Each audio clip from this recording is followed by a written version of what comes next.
Preview. A kit with naloxone, also known by its brand name Narcan, is displayed at the South Jersey AIDS Alliance in Atlantic City on February 19, 2014.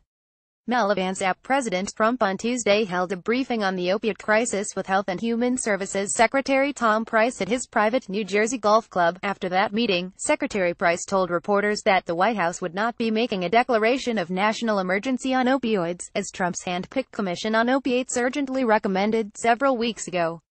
We believe that at this point that the resources that we need or the focus that we need to bring to bear on the opioid crisis at this point can be addressed without the declaration of emergency, Secretary Price said.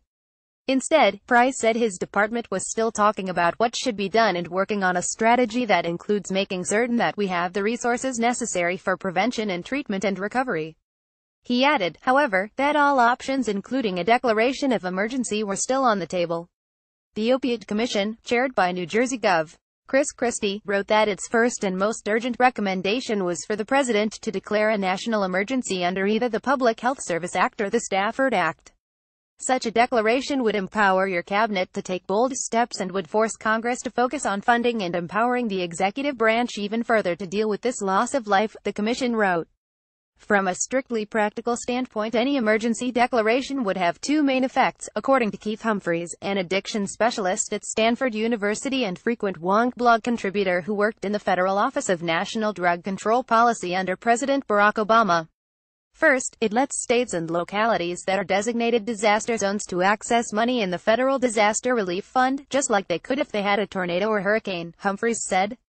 States and cities would be able to request disaster zone declarations from the White House, which would enable them to use federal funds for drug treatment, overdose or reversal medication and more. Second, declaring an emergency allows temporary waivers of many rules regarding federal programs, Humphreys said. For example, currently Medicaid can't reimburse drug treatment in large residential facilities 16 or more beds. That could be waived in an emergency. Humphreys points out that Congress could have addressed any of these issues legislatively in recent years, and it could have allocated billions in funding for the opioid crisis as well. But, he said, the reality is that they have spent this entire year trying to cut spending on the opioid epidemic via drastic cuts to Medicaid contained within the various GOP-supported Obamacare repeal bills that nearly became law. In 2016, Congress did approve $1 billion in funding over 2 years for state grants to fight the opiate epidemic as part of the 21st Century Cures Act. But the epidemic shows no sign of relenting. The latest federal estimates released this week suggest the pace of drug overdose deaths accelerated last year. Groups advocating for a public health-centered approach to the epidemic are worried about what powers an emergency declaration would grant an administration with a fondness for tough-on-crime law enforcement tactics. We need to be cautious about the intentions of this administration, said Grant Smith of the Drug Policy Alliance. An emergency declaration can be used for good. It can help free up federal resources, help prioritize responses by the federal gov, help give the administration leverage to request legislation from Congress. On the other hand, Smith said, all of those things I just mentioned could be used to further the war on drugs. It could give the administration leverage to push for new sentencing legislation, or legislation that enhances drug penalties or law enforcement response. It could give Attorney General Jeff Sessions more leverage to push the agenda that he has been pushing. With the release of the Opioid Commission report in July, the Trump administration finds itself at something of a crossroads on how it deals with the opiate crisis.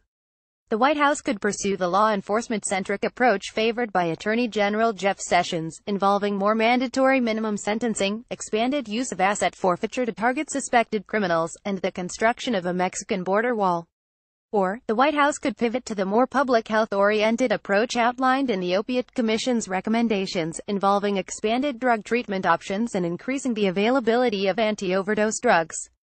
The briefing today offered little clarity on which direction the administration plans to pursue.